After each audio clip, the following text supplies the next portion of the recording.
Chapter 7. Description of Bhoga and Moksha. Om Shri Ganeshaya Namaha. Mudgal continued the narration to Daksha Prajapati. The descendants of the daughters of Daksha were all instructed by their fathers to worship Ganesha with devotion. They went to a forest and meditated on Heramba, chanted various mantras as ordained, and observed penance. After 1,000 years, Gajanana became pleased with their devotion and manifested to grant a boon. Seeing him, they joined their palms in reverence, praised Ganesha, bestower of all siddhis, with faith and devotion. The sons of the rishis said, "To Vakratunda, to the one who protects all his devotees, we bow to you. You are the form of Brahma, Brahmakara, the supreme divine Lord, we bow to you. To the one who can be experienced by the mind and expressed through speech, Manovarnimaya, despite his form being beyond understanding of the mind and expression by speech, we bow to you. To the embodiment of yoga, Yogakara, to yoga, to yogi, we repeatedly bow to you. To the one who is formless, to Nirakara, to the destroyer of sorrows of his devotees, to the embodiment of peace, to the bestower of peace everywhere, to Vignisha, we bow to you. You are the creator, protector and destroyer of the universe. Many salutations to you. You are worshipped by all, the primordial one, the omnipresent one, we bow to you. You are unaffected by Maya, bearer of Maya, the enchanter, supporter of Maya, the one who drives Maya. Many salutations to you. Your grandeur is infinite, O powerful one. You have innumerable hands and innumerable faces. You are a witness to all. Many salutations to you. You cannot be comprehended even by Vedanta. O Gajanana, our prostrations to you.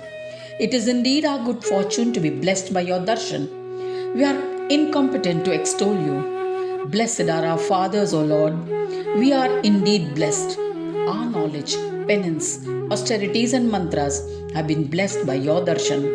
O Varada, Ekadanta, grant that our devotion to you be ingrained in our minds, so that all obstacles resulting from illusions be destroyed. O Gajanana, with your grace, grant us proficiency to carry out our assigned deeds. Grant that whatever we desire be fulfilled. Saying this, they performed his puja, observing all rituals and bowed to him. They felt a thrill in their entire body from devotion. Lord Gajanana said to them, "Whatever you desire to achieve will be met with success. There's no doubt about it. Your devotion to me at my feet will bring you happiness. You will attain proficiency and everlasting fame. This stotra composed by you will be all siddhi bestowing. Anyone who reads or listens to it with devotion will be blessed with success in all activities undertaken.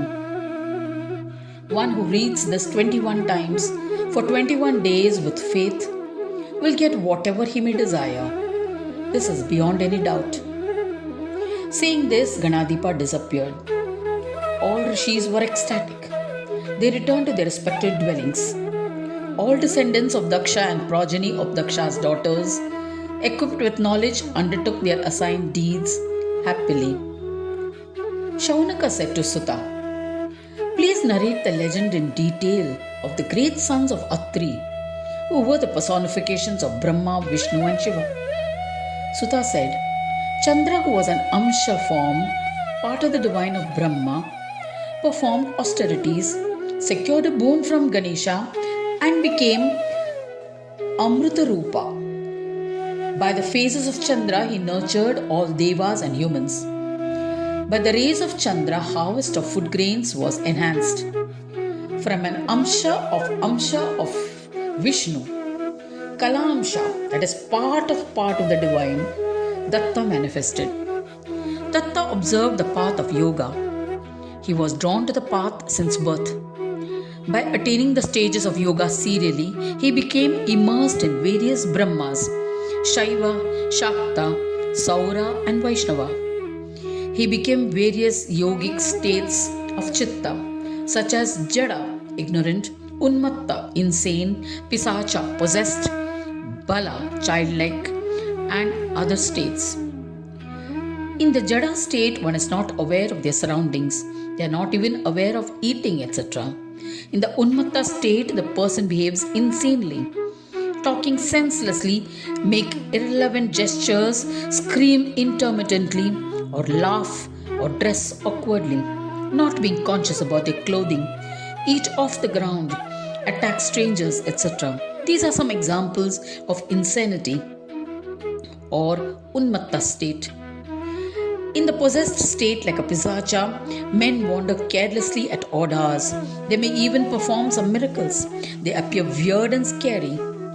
Their state is almost like madmen. Some behave childishly, Bala, but there is innocence in their behavior. They are not crafty like adults. They do not understand the concepts of happiness and sorrow. This is the common thread between them.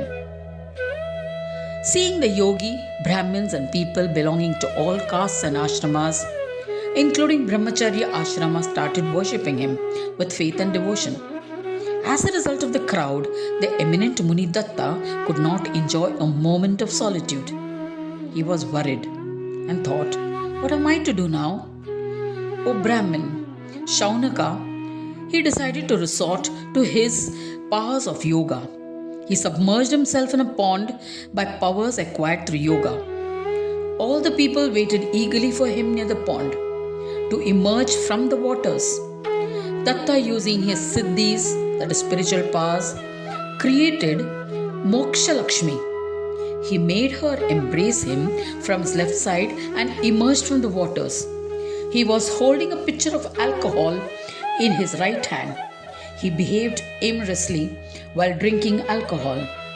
Seeing him, people assumed that the yogi had become corrupt.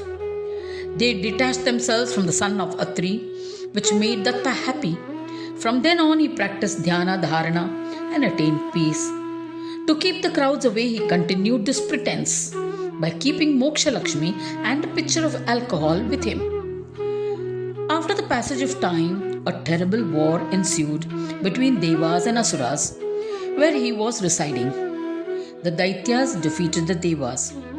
Devas fled in different directions. They sought protection from Dattatreya. Chasing the Devas, Daityas also arrived there, armed and wielding weapons. Seeing them, the troops of Devas fled from there too. Mahalakshmi, an embodiment of emancipation as beautiful Moksha Lakshmi, was noticed by the Daityas. Smitten by her, they placed her on their heads and returned. If they had kicked her, they would have won the battle. But as the Daityas placed her on their heads, their Asuric tendencies were nullified and they lost their powers. So Devas attacked them. Daityas suffered severely in the war and the terrified Daityas retreated to Patal Loka. O best of Munis, Shaunaka, then Moksha Lakshmi disappeared from their presence. The Devi who had manifested from Brahma became absorbed in Brahma. Shaunaka asked Sutta, O Sutta, what you have narrated is a mystery which I cannot solve. Please explain. Why did Moksha Lakshmi, when placed on the head of the Daityas, grant them unhappiness? Sutta replied, O Shaunaka, you have asked an appropriate question. I shall recount what I have heard from the omniscient sage Vyasa to you. Listen carefully.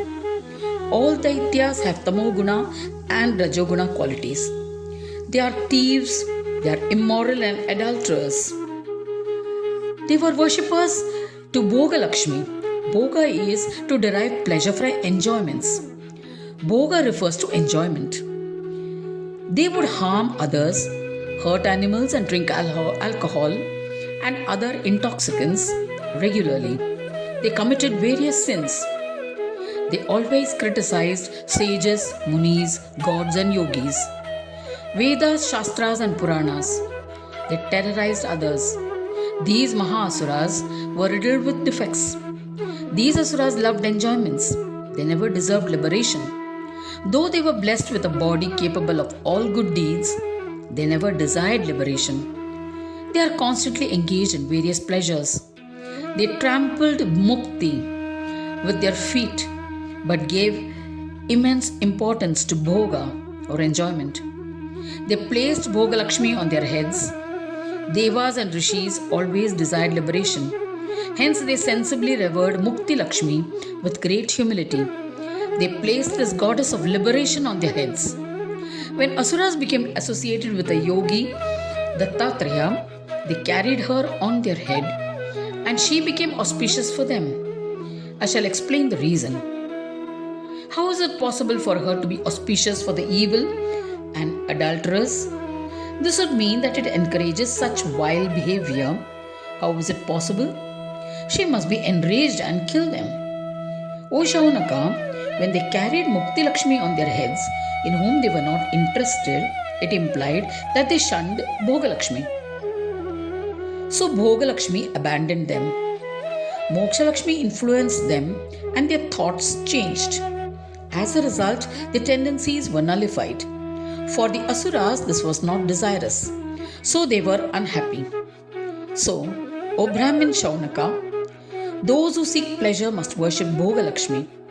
If an evil one seeks out Mukti Lakshmi, she can destroy them. Their lustful desires will be destroyed. Their desire to commit sins will be destroyed. When these tendencies are destroyed, their Asuric demonic powers will be lost. So Bhoga Lakshmi is inauspicious for the Asuras. O eminent Muni, I have explained the reason to you. Those who desire Bhoga Lakshmi shun Moksha Lakshmi. When Bhoga is loved, Mukti does not reside. Where Mukti or liberation is desired, lust does not exist.